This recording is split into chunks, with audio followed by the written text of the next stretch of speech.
Welcome to Flat Earth Debate Live. I'm your host Nathan Oakley, and if you are new to this channel, or you've not done so already, then be sure to subscribe, hit the bell notification icon and join button if you'd like to become a Nathan Oakley 1980 channel member and keep up to date with the Flat Earth Debate. If you would like to support the channel, there is a super chat that runs alongside each of these shows while they are live, and there's also a PayPal, Patreon and crypto link in the info box below the video. Also below this video, you can get £50 for swapping your UK electricity supplier to Octopus Energy. Most importantly, if you'd like to join the discussion, simply mute the page you are currently watching, then click the link in the info box below this video to join the panel and express your views on the nature of Earth. If you do join, please don't swear. If you do, you'll be ejected, and if you are, please don't try to rejoin the stream using sock accounts. You'll be warmly welcomed back on the next stream. Please also share the show on social media.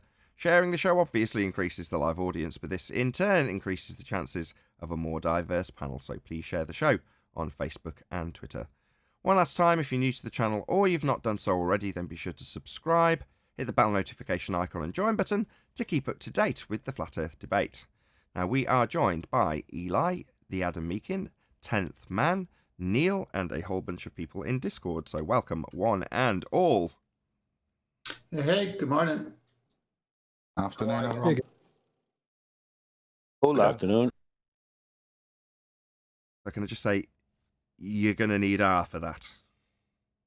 Any evidence of the R value? Earth radius. You're going to need R for that. You're going to need R for that. You are, but is there any evidence of it? You're jumping the gun. I've asked it first. You're going to need R for that. Somebody hit him around the head. Put another dime. No evidence, no evidence, no evidence. But yeah, we just need a measurement of the R value that's assumed in every single globe Earth argument or claim to be proof of a globe ever. We're going to need that. And any evidence of axial rotation of the Earth-based variety. You're going to need R for that. Well, on that point, as the pre-show was ending, the operation of the sextant, as people do their research, will find out that they want you to assume the Earth is stationary and that the sun and other navigational stars are moving. Now, why would people who are skilled in the sextant have to imagine that the Earth is stationary and it's the sun and the stars that are moving? Why go there? Why that assumption? Does the tool need that assumption before it can work? You tell me. Because that. You tell us, does the tool need the ground that you're navigating on to be stationary and the stars to be moving in order to work, 10th Man? I'm baiting someone to tell me. It's too early days unless there's somebody in... I don't think there's any fundies in Discord yet, unless the Hammer... Are you a globe-believing fundy, the Hammer? No, sir. Oh, sorry, Ted. No globe-believing fundies for you today.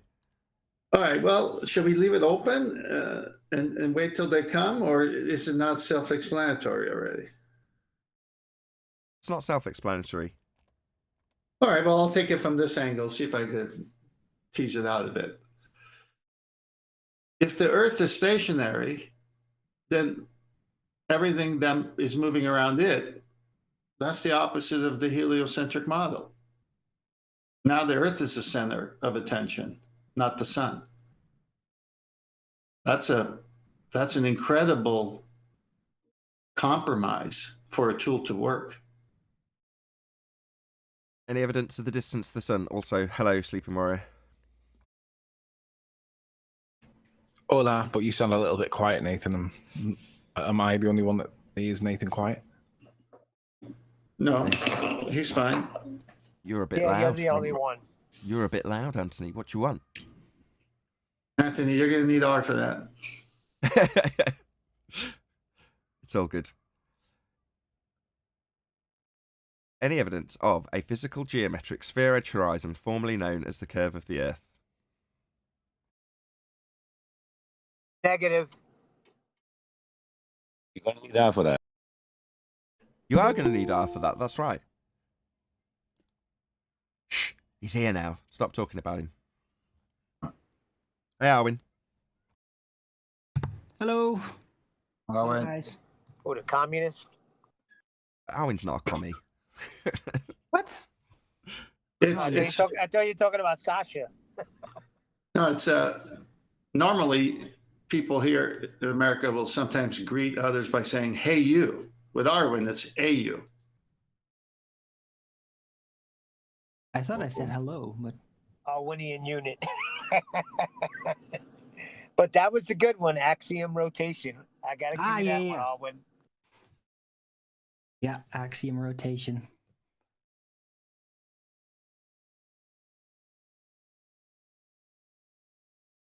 So, what's up in here?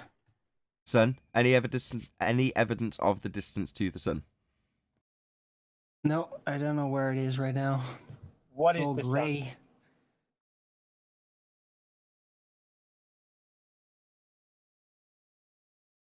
Don't we have to know what it is?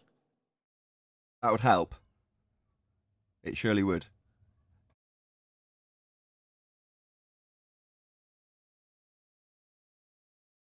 Any evidence that you can have gas pressure without the necessary antecedent of a container to press upon? Nope. Natural law. I think your question is, can you have pressurized gas without a container? The same thing. What are you talking about? That's exactly the same thing. Pressurized gas, gas pressure, gas at pressure. What do you want? It's all the same thing, Neil. Oh, Can you dear. have an atmosphere without a spherical container? Sphere-shaped air. Air doesn't take the shape of a sphere, it takes the shape of its containment. That's why Gas. I added the spherical container to it. Yeah, you'd need a you could have sphere-shaped air if you had a spherical container, yeah. Woohoo! But does Earth in the heliocentric model have any containment at all? Or is it arbitrarily assigned as having sphere-shaped air next to a vacuum in violation of the second law of thermodynamics, Arwin? Well, they think that gravity can supposedly keep it on Earth, even though they don't really fully understand what gravity is in That's order not what to he asked. make that claim, really. That's not what he What? asked. Other than that, no.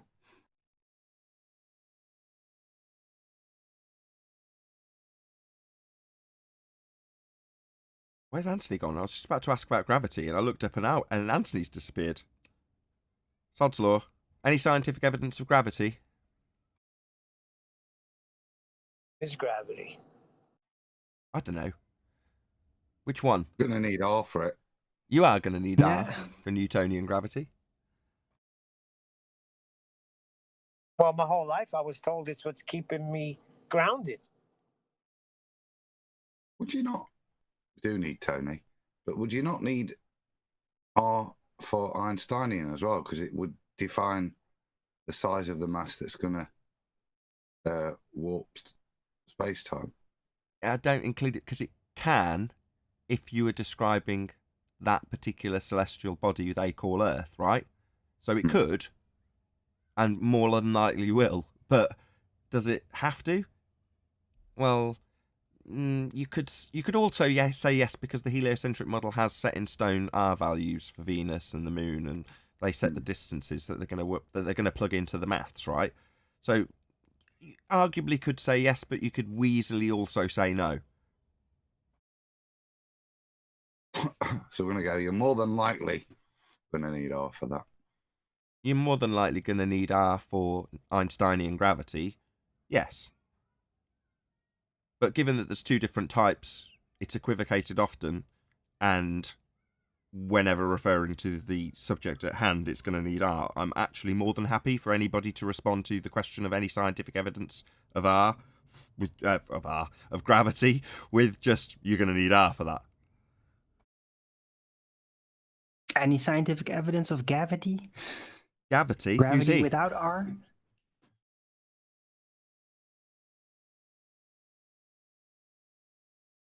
Gravity? Yeah, gravity without R. I think you just made that up, Arwin. Any single viable hypothesis from any of the fields of astronomy, cosmology, or astrophysics?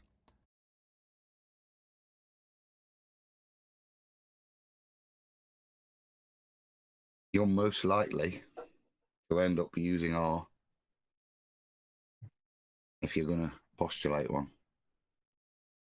which would then turn out to be impossible to manipulate in most likelihood. But even if you did, it's not guaranteed, but you're likely to need R for that.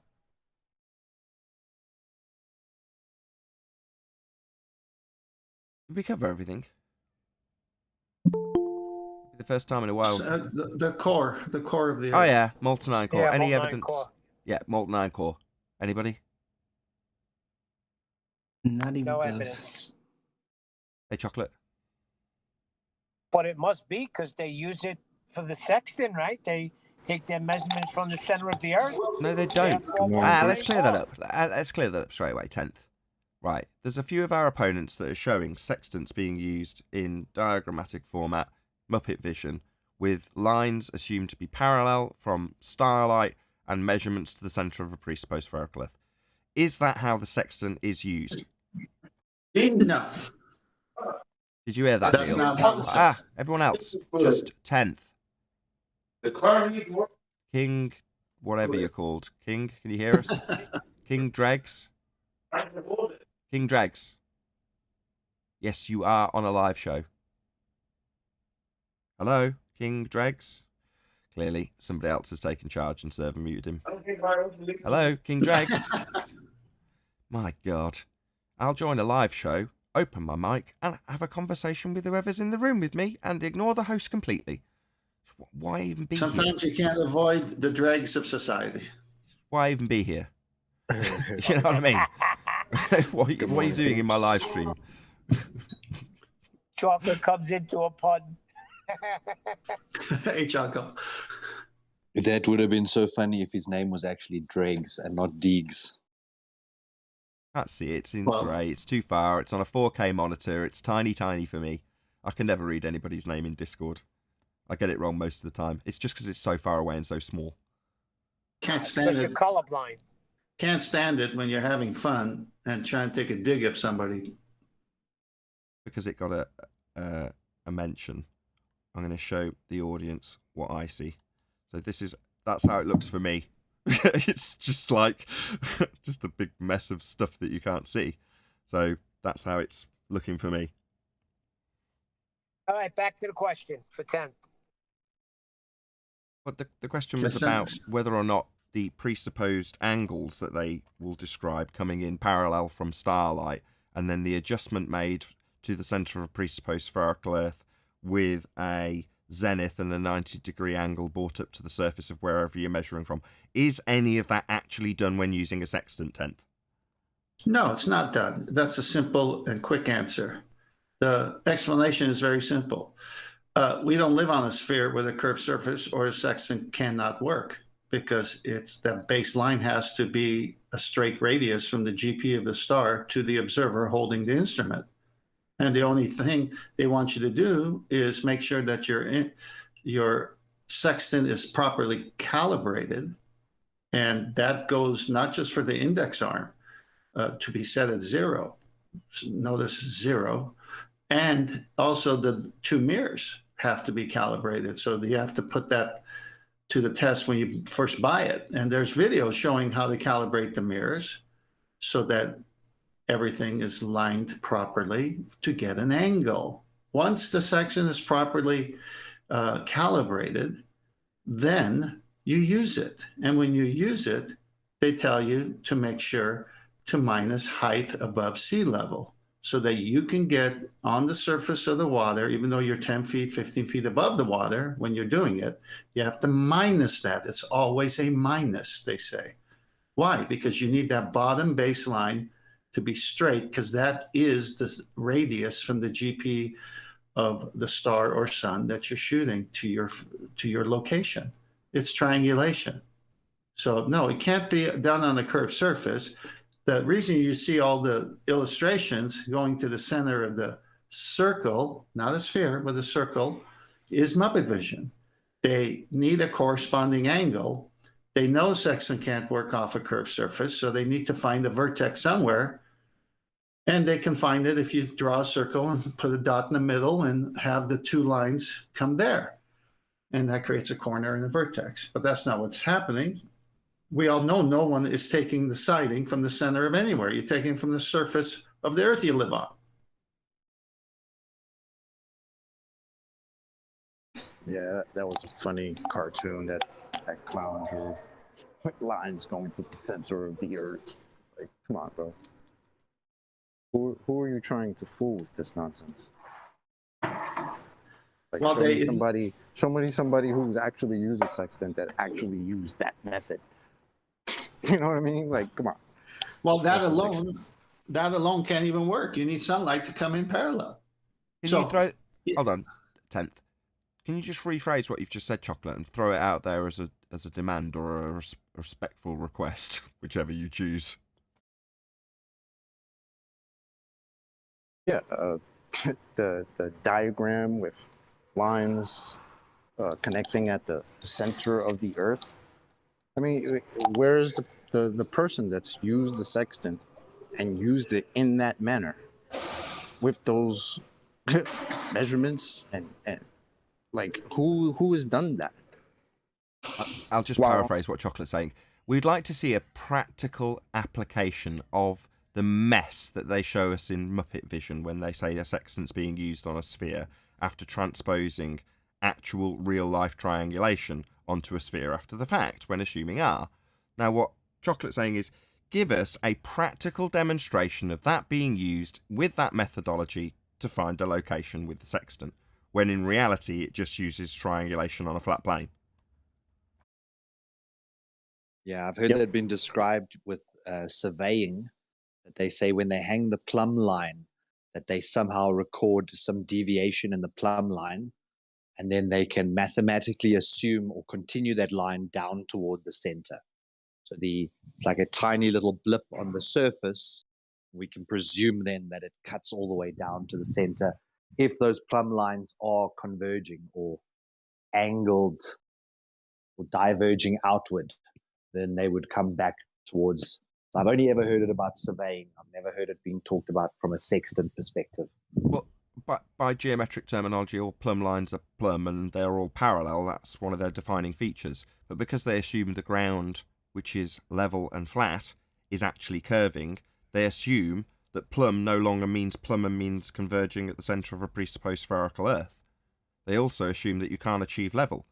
You know, I heard Judge Netanyahu, I'm sure I mentioned this yesterday, on Bev's show, detailing how even if you've got a bubble level and you lay it on the ground, in technical terms, it's only level at one single point, directly below the zenith point, in other words, where you hang a plumb bob. So a level's only useful for a single point. It's like, no, its defining feature is giving you horizontal across a length between 2 points. But according to Globers, you don't have that on a sphere. You know, you're only going to get it if you assume a spherical centre and then take a tangent from that based on your zenith. You're like, why, when that's not how the tool's used? It's used with triangulation, straight, flat bottom along the surface that you're measuring to the GP of the star. Absolutely sod all to do with any spherical adjustments you make after the fact, because the tool's using angles and straight lines.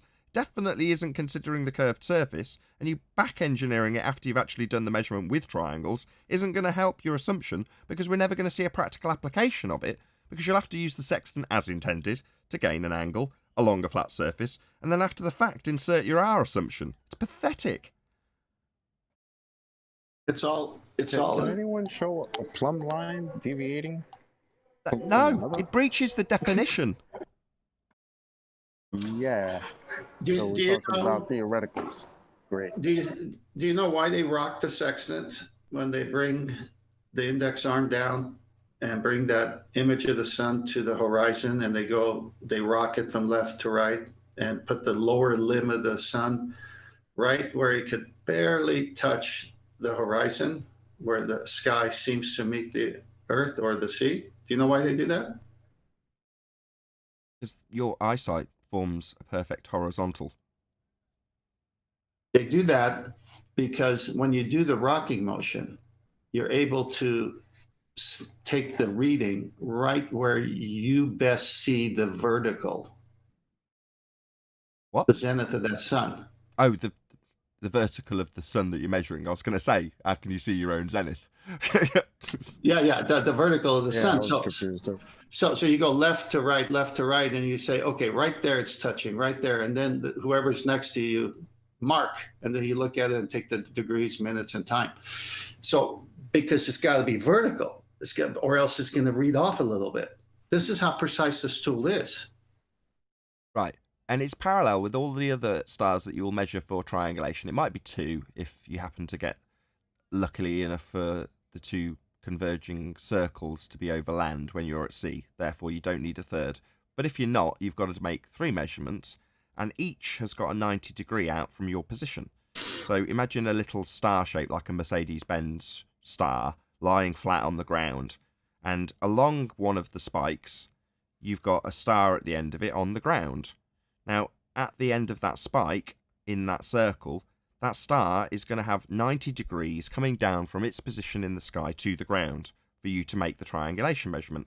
Now, as you rotate on that star shape and point towards a different star, you're going to do the exact same thing. In other words, that's going to have 90 degrees to it, its GP being the position below it in the sky and the angle you're measuring to it with a straight flat line to it. So now you've got 2 positions, both of which are parallel with each other. Those lines dropping down from the sky to meet at 90 degrees on the surface of the ground you're standing on, flat and level, are parallel with each other. They must be for this to work. It stops working, it ceases to work the moment it's taking place on a curved surface, because they won't be parallel anymore. But every one of those triangles has and must have a straight line from the star to the ground, and they must all be parallel with one another. Ergo, the Earth is flat. Can I elaborate on that? Sure. So it isn't like you just take it out and start shooting stars. No, you plan for this thing. During the day, it's simple. It's usually high noon sun. Okay, or if you're going to do several sightings of the sun, you wait a couple of hours and then do a second and back engineer to where you were to figure it out. And they have videos on that.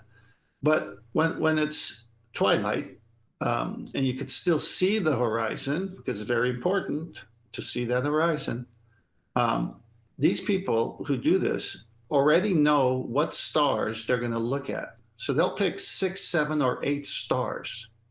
They'll have it written down. They go to the deck of the boat that they're on. They know exactly, I mean, they've got the map of the sky. They've got their planisphere kind of a deal going where they know exactly where it is, what direction to start sighting, because, hey, the sun's going down.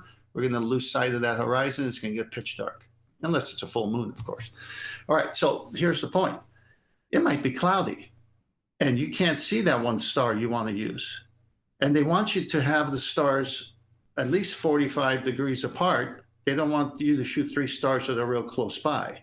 So you're aiming to the right, you're aiming forward, you're aiming backwards off the deck of the boat. So you may have 5 or 6 stars that you want to shoot, but you actually only do 3 because of clouds or whatever the case. And that's how they do it. It isn't like you just take it out and start shooting. It's a planned event. and you got to get the degrees and time right. Can I ask? So, do they have a I guess, I don't know, maybe based on where, well, I guess the whole point is to find your location, right? But do they have a certain amount of stars that they go with? Like, Yes. Yes. Yes. Right. And they have this mapped out in like the almanacs and shit like that, right? Well, there's 2 almanacs. There's the nautical almanac and there's the air almanac. Most sailors use the air almanac because it's a condensed version and it uses 64 navigational stars. The nautical almanac, don't hold me to it, I think it's 184 stars, but it's too many and the sailors don't want to carry that many volumes, on the boat. So what would be, I don't know, let's say the max distance that they would allow in the use of the sextant based on the stars in the almanac? Anything above 15 degrees up to 90 and anything you can see in your background, and anything you could see in the night sky that you've identified already for where you are longitude, latitude wise. So you already know what stars you're going to see that night. You're going to go pick 5 or 6 you're going to sight before the sun goes down. So you have a clear view of the horizon. Very important to do. And then you shoot those, and then you might only get 3, and you triangulate where you are to that. Because one circle of equal altitude is not triangulation. It's you're somewhere on the circle, we can say that.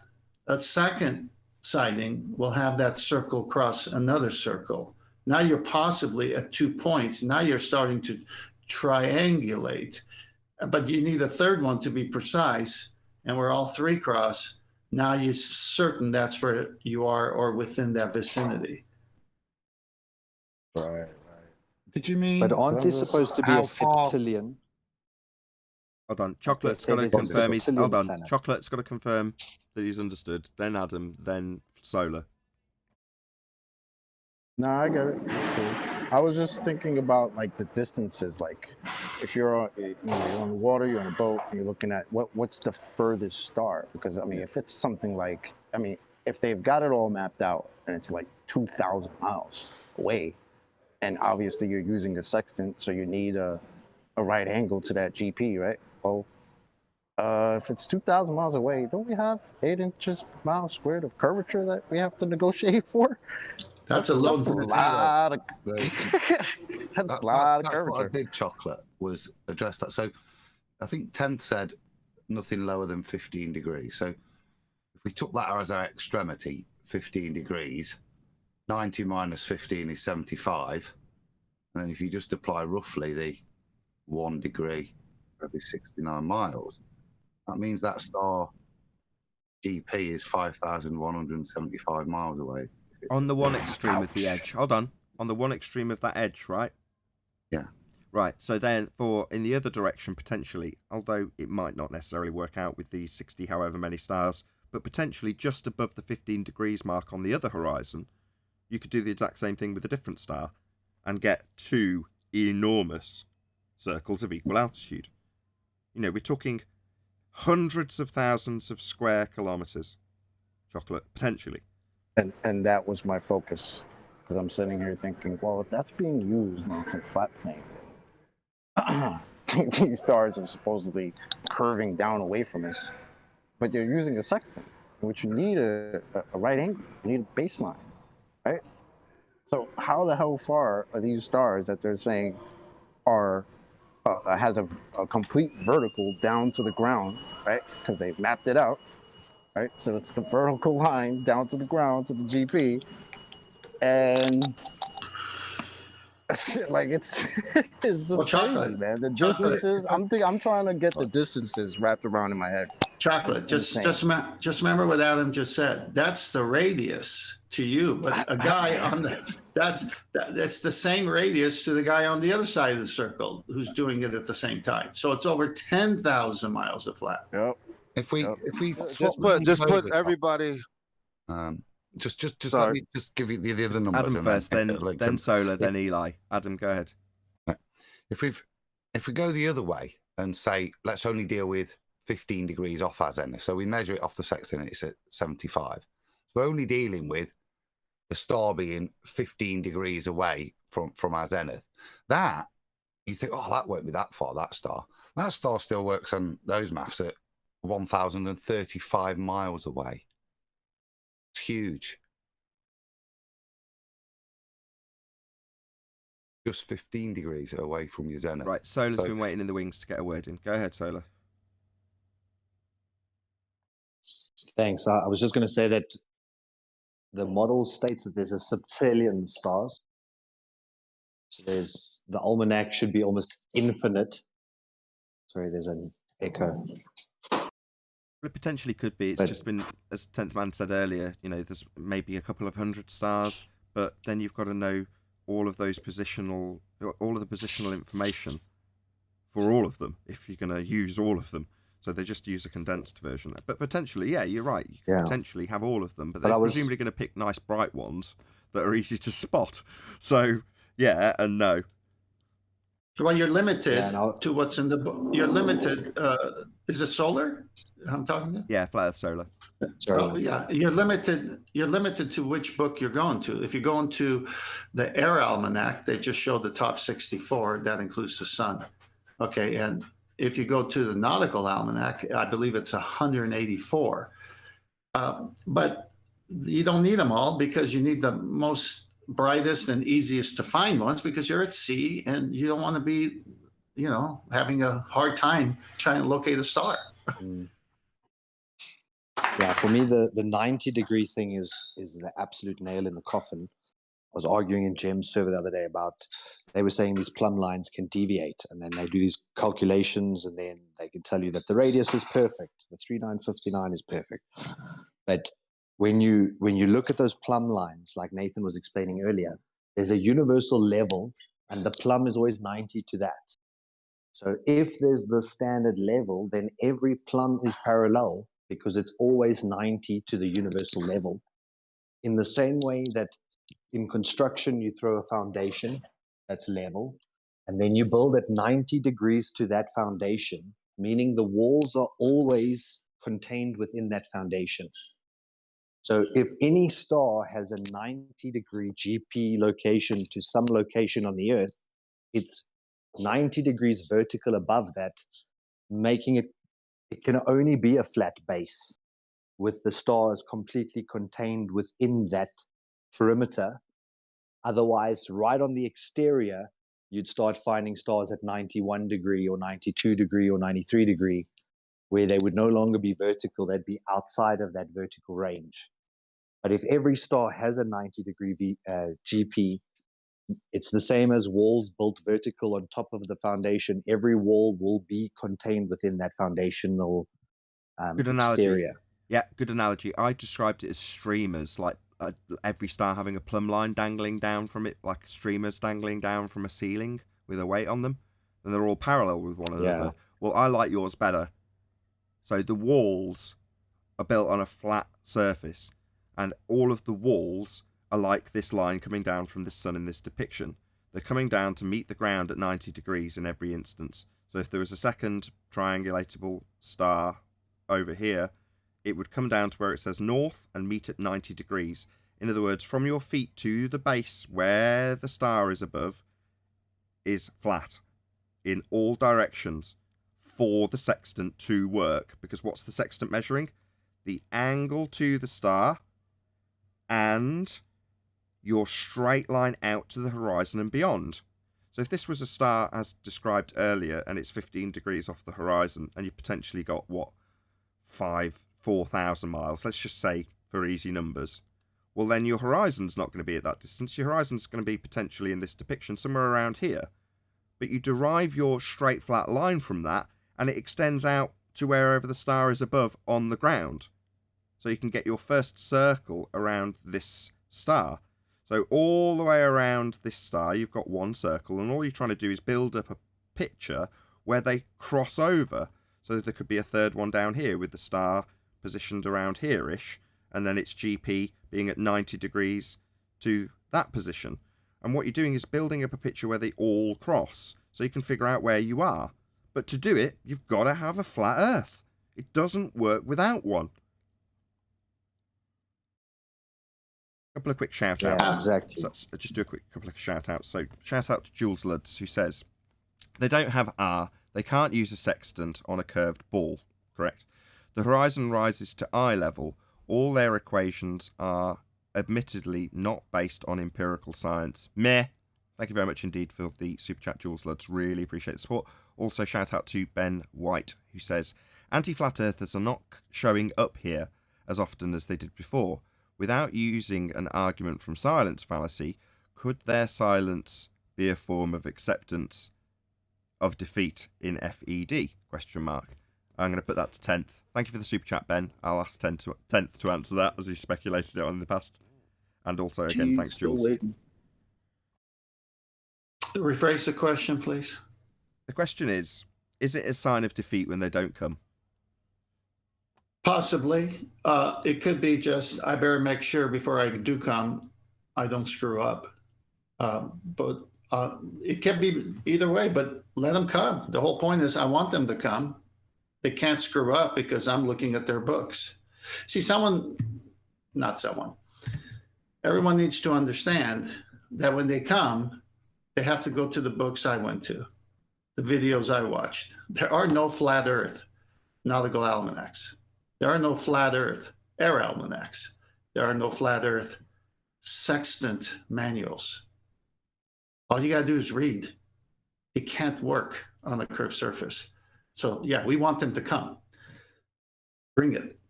After Eli, I want to comment on something with solar. Okay, just one sec. Sebastian Tello, thank you very much indeed for the super chats. Thank you, guys. Well, thank you guys. Really appreciate your support. Thank you very much indeed. Go ahead, Eli.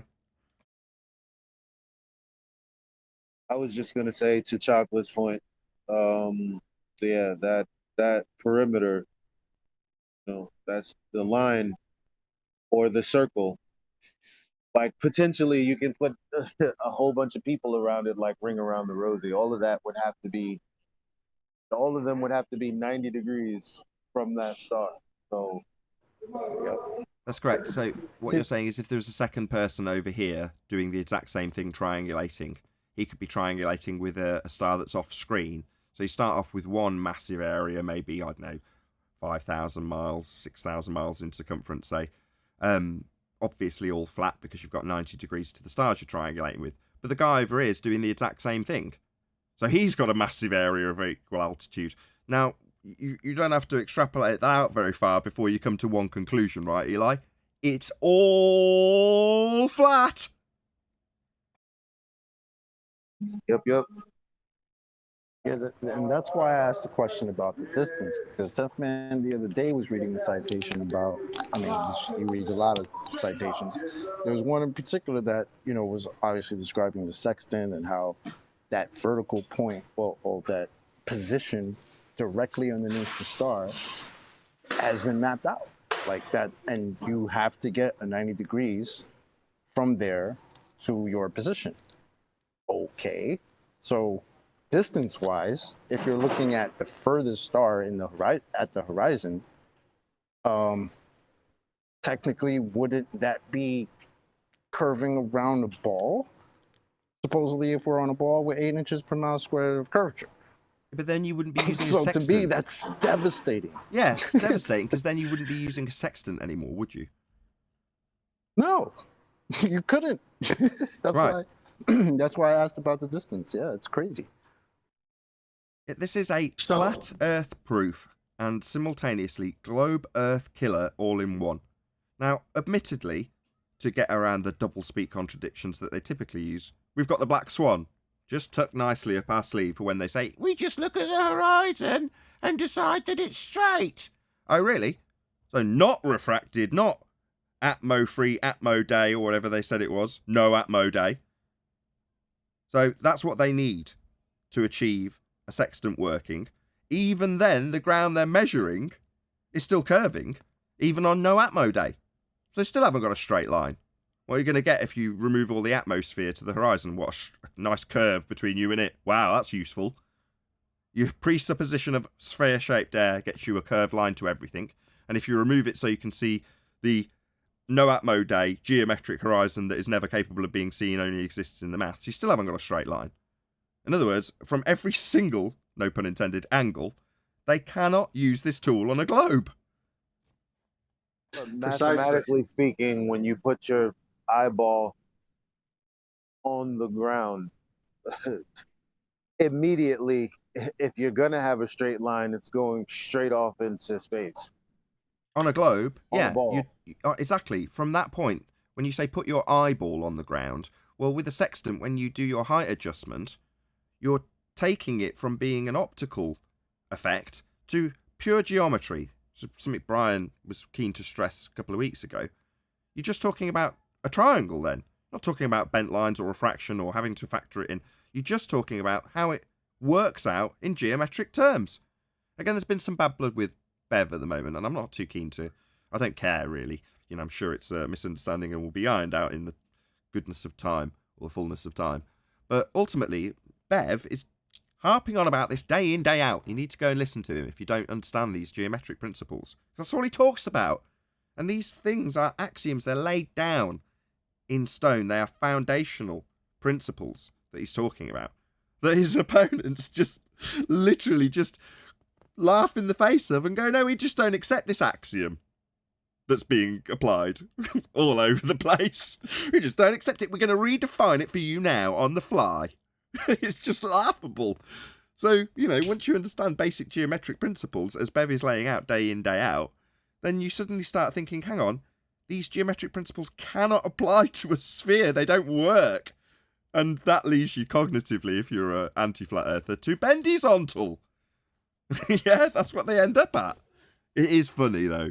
Shout out to Bev. It's very amusing, my friend. I've got slightly suckered in and addicted to your brand of geometric pummelings that you give the anti-flat earth crew. I absolutely love it. Nathan, if you go to the Master B, I got 3 slides, and I'll use these to answer solar as well. Let's start with the one with the globe, with the green globe with a guy standing on it. Do you see that one? Or is it light blue? Guy standing on it. Well, there's 3 slides. Oh, yeah, I got it. It's just come through. Okay. Yeah. All right. So we'll start with that one. All right. So for solar on the 90, altitude of the star, whenever you see that, that's synonymous with zenith position of that star to give it its GP. That's synonymous with 90 degrees. That's obviously the box that you see on the right angle. So when you see altitude, zenith, it all means 90. It's like a plumb line. It's that vertical. Now, look at this picture here. They've got it going to the center of a presupposed globe. Now, the sextant can't work on this. Star 1, star 2, star 3. But what it does show is they need a right angle, a 90 degrees to base, whatever or wherever that star is. It's never done without the 90. So back to Eli, when he was on the show, they said, don't say 90. Well, you got to say 90 for your own stuff, because that's what their center of their Earth gives them. You can see B is the flat line from the center coming out. And then obviously the one coming through his head meets that. So there's the 90 on the globe version of this. Now, obviously, this is not reality. This never happens.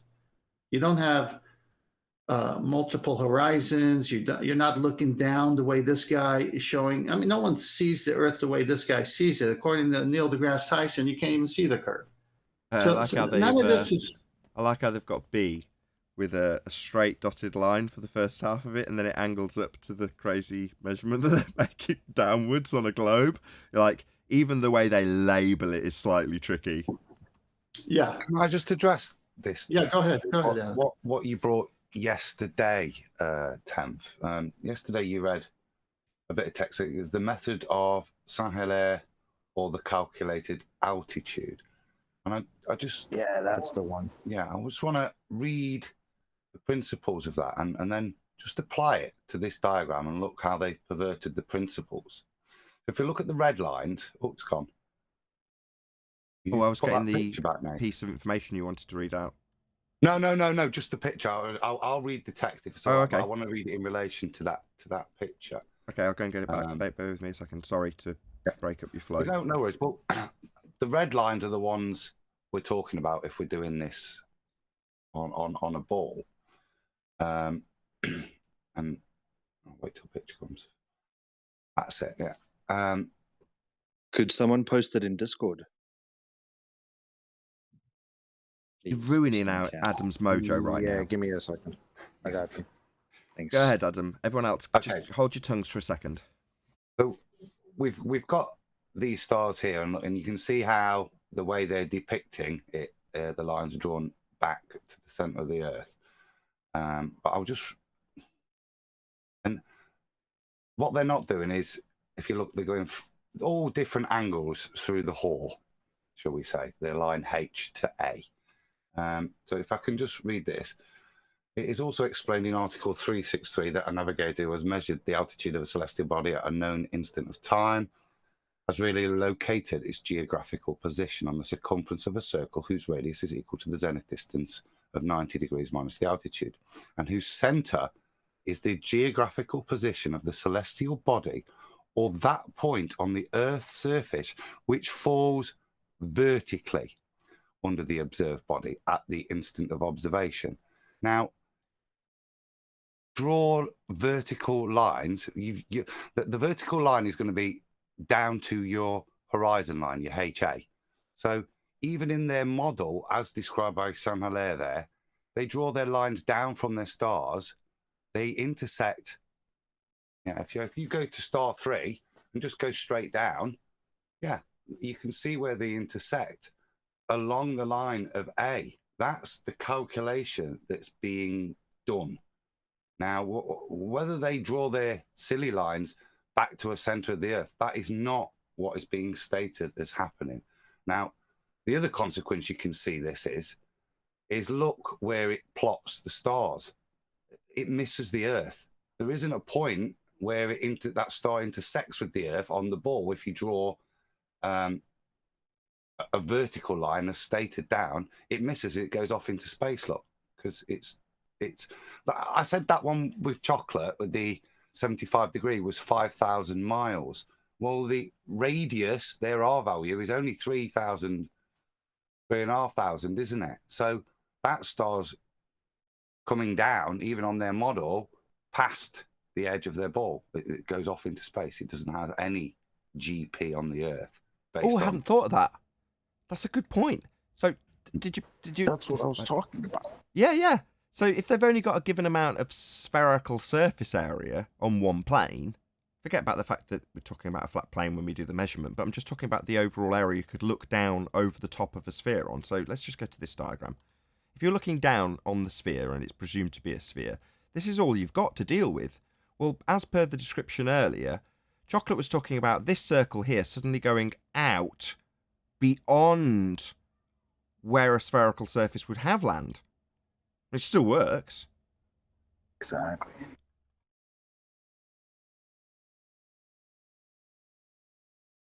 That's very interesting. Very interesting indeed, Adam. There's so many different ways it fails on a sphere. Well, I can't work on a sphere. And Adam nailed it because HA, the dotted line, that is what they're saying is the horizon. Then dip measurement is just height of your eye above the horizon. But look at what he does, height of eye. I mean, first of all, the scale is off, but that other dotted line, supposedly to the horizon, is coming at an angle so steep. That's not what happens. It's only 10 feet, 15 feet above the sea. You can't see what this picture. None of this is reality. This is why it's a trick with Muppet vision. Sexton can't work on this whatsoever. If we're done with this, we can move on to the next one. Which one's your next one? Because this was the last one that came through. Do you mean the circle? The three Yeah. Yeah.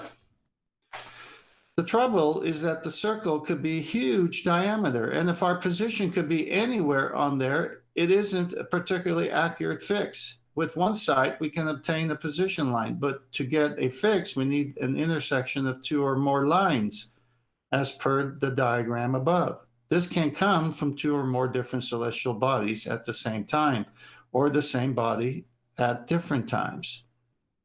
Anyone notice the box? 3 boxes? Yes, I was going to say At the there's 3 of center them. of each. Just let me highlight it. 3 for the audience. boxes. Hold on. So what 10th is talking about, we've got a bird's eye view, although they've sort of collapsed out the stars to the side so you can see what they're depicting.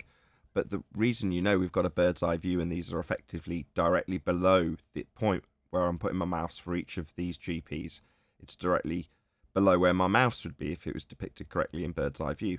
But it doesn't need to be because we've got these boxes. So these boxes signify a 90-degree angle. So that's going to mean that from this point to where you're triangulating, and from where you're triangulating to this point, and from this point to where you're triangulating and out to this point, are all flat and level. How do you know? Well, you've just had Adam read out the description. So you've got a plumb line from this star to its 90-degree point on the ground, which is parallel, obviously not depicted parallel in this particular picture, to this line.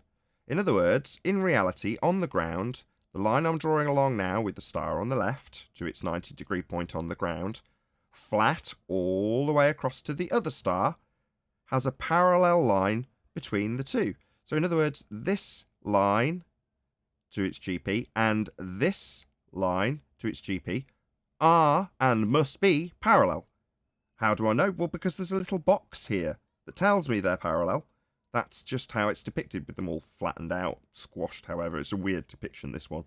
But nevertheless, it's got the box on it, so I know damn well that all of these lines are parallel with one another, which they must be, making the Earth flat. I said it earlier. Ergo, Earth must be flat for all of these lines to be parallel, dangling down from a flat ceiling to meet at 90 degrees on the ground. Can only be flat, is measured flat, navigatably flat. Earth's flat. I'm going to read out a super chat as it cost 159 Australian dollars. Wow, thank you very much indeed, Jules Luds, who says, there is no evidence for globe Earth, none, zip, nada, 0, nil, F all, mic drop. Thank you very much indeed. Really appreciate the support. That last statement is when you see the box and you see it going to in any part of the circle, it's circle of equal altitude. So no matter where you are on the circle, let's just say it's 3,000 miles, you're 3,000 miles, that's why they got the box there. So that's the HA on the previous picture. So you can see it doesn't work on their model. But if you go to the last slide, S1, S2, S3, we're going to see the correct view instead of the one that you just previously showed with the blue circle.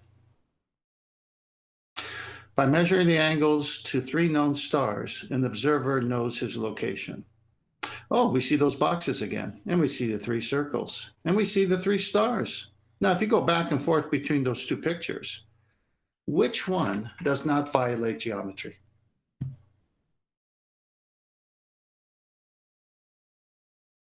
The first one's an absolute joke. I mean, Adam summarised this beautifully, so I don't really have to add much because it's detailed how you'd actually have star 3 meeting at 90 degrees below HA. So HA is the horizontal line that you're going to establish with your sextant, and star 3 will meet that position at 90 degrees. Akin to this drawing with flat circles of equal elevation, that would mean they're all flat, meeting with parallel lines for all of the stars that meet at 90 degrees to the flat surface it must be for it to be capable of triangulation. Ergo, Earth is flat. None of these slides were made by me. These are all slides you can pick up as you do research on your own. This is from their side. This is big trouble for them. How old are these almanacs? Huh? Well, it comes from the ephemeris, so astronomy, and to the times of the Greeks, I believe. I mean, all the way to now, they've been able to, of course, fine tune them into a book. But basically, when you, if I'm correct, let me see if I could say it the correct way. So we got longitude, latitude lines that we use for a grid system, okay? And the prime meridian is in England, and that's where you go east and west, depending where you are for the time factor, and you meet up at the international date line, 180 degrees, right, obviously, of the 360. So if you're going west, English time is 12 noon, because that's where they take it from, where the sun is at the highest. What time is it 3 hours west of 12 noon. Well, it's not 12 noon yet, right? It's 9. But if you're east of Greenwich, it's 3 p.m. So that's why they go both directions when you're going to figure out the time usage for navigation. So when the star crosses a meridian or a longitude line, these are all great circles. A great circle is defined as a plane that cuts through a sphere through the center. And you can have many of these great circles as long as it's cutting through. The only one on the latitude is the equator, because it's the only one that can cross the center of their presupposed globe. All the other latitudes are just different circles or small circles as they're named by. Right. So the sun. So just so I can clarify that, because a lot of flat earthers held on quite tightly to the azimuthal equidistant projection. What he's saying is, in the same way that'll only work from the centre out along those lines and distorts in different directions, the same applies here with the Great Circle. Even though it's being described, obviously we live in a globe paradigm, as slicing the top of a sphere, or slicing down the side of it, I should say. The only one you achieve, which is the one they stick on the top of it when they do the depictions, is the equator line. Yeah. So when because my question was, well, how do you map the stars, and who did it, and when was it done? Just like you're asking, and it led me to the ephemeris. There's a book called Raphael's Ephemeris, and that's where the Nautical Almanac and Air Almanac get their readings from. And so they know where the stars are going to be 1,000 years in the future and 1,000 years in the past. They know where it's going to be. It just would make too big of a volume, so they put it out each year. So when these stars cross a meridian, that's when they measure it, the GP. And then obviously 15 degrees per hour, in our case, it's moved. So it's on the next meridian now. And everything you say, when you say, well, they know where these stars are going to be 1,000 years out. When supposedly we live on a ball that's spinning and wobbling and shooting through a vacuum. But they've got it down in the books, these positions in the books. I quote unquote called the navigation school and said, and I ordered the book, and I have the book. I've got where the stars are going to be from the year 2000 to 2050. With that, I'm going to say a huge, massive, enormous thank you first and foremost to both Discord and G+ panels for making today's live show possible.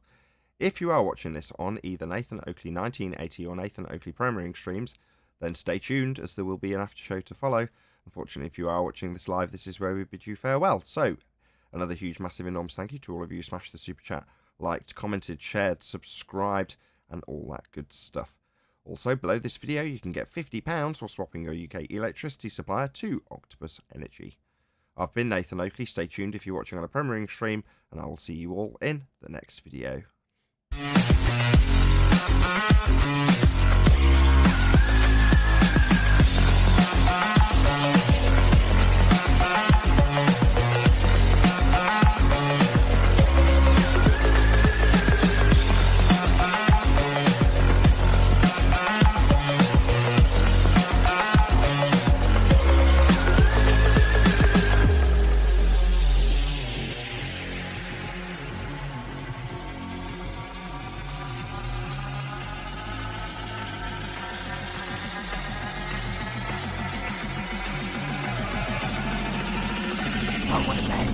What a lovely day!